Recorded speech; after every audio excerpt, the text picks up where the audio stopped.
అనుకున్నప్పుడు పిల్లలు గుర్తుకొస్తున్నారు. పిల్లల జీవితం ఏమైపోతారో అనేది గుర్తుకొస్తుంది.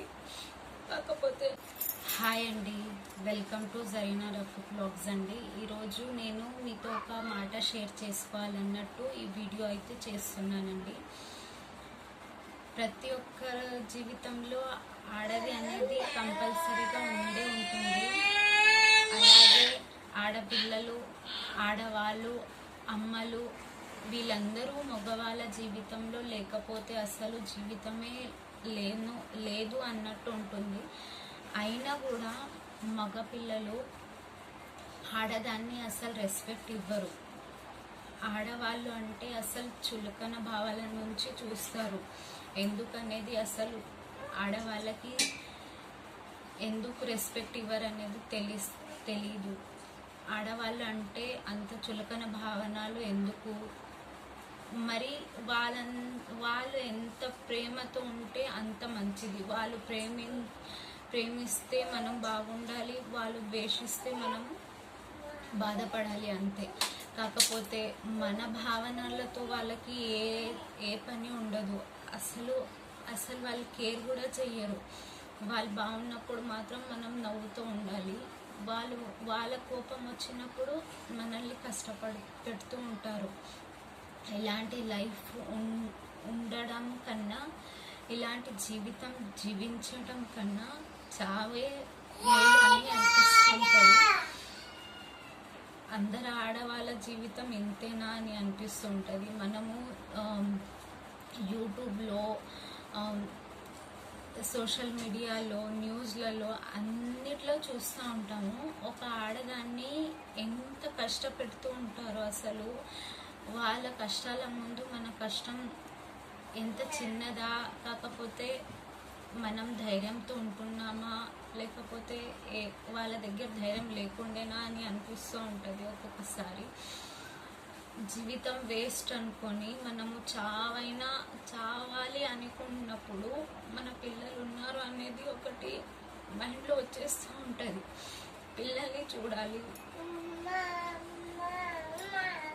పిల్లల్ని చూడాలి, వాళ్ళ జీవితము మనము సరిదిద్దాలి. మన లైఫ్ ఏమో ఇలా అయిపోయింది కదా, మన జీవితం ఏమో అయిపోయింది కదా, ఇప్పుడు పిల్లల జీవితం అయినా సరిదిద్దాలి అని అనుకుంటా ఉంటాం. కానీ ప్రతి క్షణం ఒక క్షణం హ్యాపీనెస్ అయితే ఒక క్షణం బాధ పెడుతూ ఉంటారు మగ పిల్లలు. ఇలాంటి వాళ్ళతో ఎంతసేపు మనము భరిస్తామో తెలీదు. అసలు భరించలేని పరిస్థితికి వచ్చినా సరే మనము చావాలి అనుకున్నప్పుడు పిల్లలు గుర్తుకొస్తున్నారు. పిల్లల జీవితం ఏమైపోతారో అనేది గుర్తుకొస్తుంది. కాకపోతే మా జీవితం అయితే ఇక ఏమీ లేదు. ప్రపంచం అంటేనే ఎంత వేస్ట్ అని అనిపిస్తుంది. ఆడవాళ్ళ జీవితం అంత వేస్ట్ అని అనిపిస్తుంది. ఏదో నేను సోషల్ మీడియాలో వైరల్ అవుతానని వీడియో చేయట్లేదు. ఏదో నాకు బాధ అనిపించిన నేను ఎవరితో చెప్పుకోలేని పరిస్థితి. నా వాళ్ళతో నేను చెప్పుకోలేని పరిస్థితి. అలాంటి దాంట్లో ఏదో చెప్పుకోవాలి అన్నాను. కాకపోతే ఎవరితో చెప్పుకోవాలి? అందరితో చెప్పుకుంటాము. కాకపోతే కాంప్రమైజ్ అనేది చేస్తాం కదా, అది ఆడవాళ్ళకి చాలా పెద్ద తప్పు. కాంప్రమైజ్ చేస్తాం కదా, అక్కడ మనము వాళ్ళకి చులకన భావనలు చూసేదానికి అవకాశం ఇస్తాం అన్నమాట. కాంప్రమైజ్ అనేది చేయకూడదండి లైఫ్లో. వేస్ట్. లైఫ్ అంటేనే ఒకటి వేస్ట్. ఆడవాళ్ళ లైఫ్ అంటే ఆఖరి వేస్ట్. కాంప్రమైజ్ చేస్తాం కదా, అదే మనం చేసే తప్పు. కాంప్రమైజ్ చేయకూడదు. మనం ఎలా ఉన్నామో అలాగే జీవించాలి. ఉంటే ఉంటారు, లేకపోతే మనల్ని వదిలిపెడతారు. అంతకు మించి ఇంకేం చేస్తారంటే, ఇప్పుడు జీవితం కన్నా లైఫ్, ప్రాణం అనేది చాలా చీప్ అయిపోయింది. ఏం చేస్తే ఎంత చీప్గా చూస్తున్నారంటే లైఫ్ని. ఒక ఆడవాళ్ళ లైఫ్ అంటే వాళ్ళని మనము మంచిగా పెడితే పెట్టొచ్చు, లేకపోతే వాళ్ళని మనము టార్చర్ చేయొచ్చు, లేకపోతే అంతకన్నా వ్యర్థం అయిపోతే మనం చంపేయొచ్చు అనే పరిస్థితి వాళ్ళది. అంత దిగజారిపోయిందండి మగ పిల్లలు. అసలు వాళ్ళేమో చంపేస్తారు, మన ప్రాణాలేమో వెళ్ళిపోతాయి, కానీ పర్వాలేదు. కానీ మన పిల్లల గురించి చాలా ఆలోచన వస్తుంది. మన పిల్లలని ఎవరు చూసుకుంటారు, వాళ్ళ లైఫ్ మనలాగే అయిపోతుందా అనేది చాలా థింకింగ్ వస్తుందండి. అసలు పిల్లల లైఫ్ గురించి ఆలోచించి మనం కాంప్రమైజ్ చేయాల్సిందే తప్ప ఇంకేం చేయలేము. లైఫ్ అంటే, ఆడవాళ్ళ లైఫ్ అంటే ఇంత చులకన భావనలు. దేవుడు మనల్ని ఎందుకు చేసిండో అసలు అర్థం కాదు. కాంప్రమైజ్ కోసమేనా? మన దగ్గర సహించే శక్తి ఎక్కువ ఉంటుందని చెప్తా ఉంటారు, కాకపోతే ఆ శక్తికి మించి, మనం సహించే శక్తికి మించి టార్చర్ పెట్టే శక్తి మగవాళ్ళతో ఉంది. మనం సహించడానికన్నా ఎక్కువగా వాళ్ళు మనల్ని టార్చర్ పెడతానే ఉంటారు. అసలు ఎంత టార్చర్ పెడతారంటే, మన ఒక ప్రాణం ఉంటుంది కదా, విలువలేని ప్రాణం అండి ఆడవాళ్ళ ప్రాణము. అస్సలు విలువ లేదు, ఆడవాళ్ళ ప్రాణాలకి అస్సలు విలువ లేదు. ఆ ప్రాణం తీసుకునేంత వరకు వాళ్ళు టార్చర్ పెట్టగలుగుతారండి, అంతకుమించి ఇంకేం చెయ్యరు.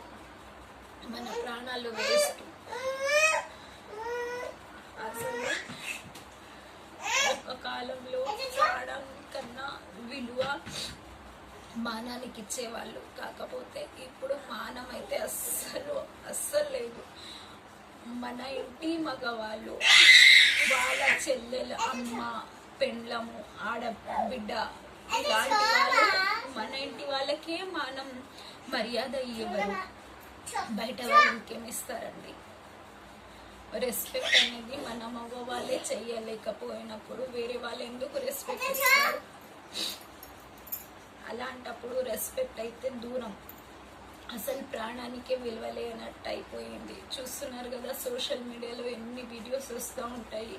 ఇక్కడ వీళ్ళు మగవాళ్ళు ఆడవాళ్ళని చంపేశారు, ఇలా హత్య అయిపోయింది, అలా హత్య అయిపోయింది అనేది ఒక్కొక్కసారి ఇవన్నీ చూస్తూ ఉంటే చాలా బాగా అనిపిస్తూ ఉంటుంది. అదే మన మీదకి వచ్చినప్పుడైతే అసలు మన కాళ్ళ కింది భూమి అయితే జరిగిపోతుంది. అసలు ప్రాణము చేతిలో పెట్టుకొని జీవిస్తున్నామేమో ఆడవాళ్ళు అని అనిపిస్తుంది. అంత వ్యర్థమైపోయింది జీవితం అంటే. మన వాళ్ళు ఉన్నప్పుడు మనకి ధైర్యం ఉంటుంది, కాకపోతే కొందరికి మన వాళ్ళు ఉన్నా కూడా వేస్ట్ అండి. చెప్పుకుంటే చాలా వేస్ట్ ఉంటుంది జీవితం. చెప్పులేని పరిస్థితి ఉంటాయి కొందరికి అర్థం చేసుకున్న వాళ్ళు జీవితంలో దొరుకుతారు, కొందరికి అస్సలు చచ్చే వరకు అర్థం చేసుకునే వాళ్ళు ఉండరు. మన వాళ్ళు అర్థం చేసుకోరు, ఎవరు అర్థం చేసుకోరు. మన అనే వాళ్ళే అసలు జీవితంలో పుట్టినప్పటి నుంచి చచ్చే వరకు అసలు మన వాళ్ళని వాళ్ళే లేరేమో అనిపిస్తూ ఉంటుంది ఒక్కొక్కసారి.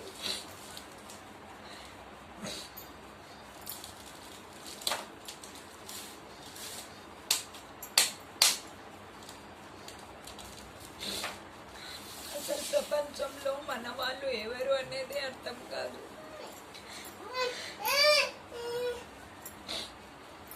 ఎవరు కారండి, మనకి మనం ధైర్యం ఇచ్చుకోవాలంతే.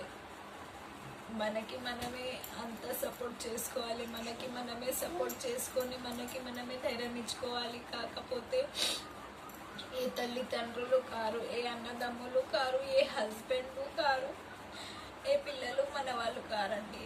ఈ ప్రపంచం చాలా చెడ్డది, ఎవ్వరు మన వాళ్ళు కారు. మనం మంచిగా ఉన్నప్పుడు అందరూ మంచిగానే ఉంటారు.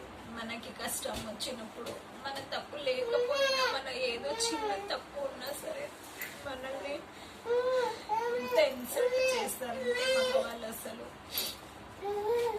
ఎంతో మంచి పనులు మనము లైఫ్ మనం ఇంట్లో ఉండి అంత బాగా చేస్తేనే ఈ లోక సంసారం అనేది మంచిగా ఉంటుంది. కాకపోతే మనదేదో ఒక చిన్న తప్పు అయినా కూడా కాకపోయినా కూడా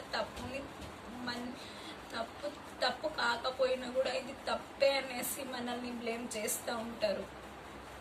మనల్ని టార్చర్ పెట్టడానికి, మన తప్పు లేకపోయినా కూడా మనల్ని తప్పులో ఇరికిస్తూ ఉంటారు. ఇలాంటి వాళ్ళు జీవితంలో ఉండడానికన్నా చచ్చిపోవడం బెటర్ అనిపిస్తూ ఉంటుంది. దేవుడు అందరు ఆడవాళ్ళ పరిస్థితి ఇంతే పెట్టకూడదు. అసలు ఆడవాళ్ళకి అసలు ఉండదండి. పుట్టినప్పటి నుంచి చచ్చే వరకు టార్చర్సే ఉంటాయి తప్ప ఏ ఒక్క క్షణంలో కూడా హ్యాపీనెస్ చెప్పడుకోవడానికి మాత్రం వస్తుందండి. జీవితంతో ఉండేది ఒక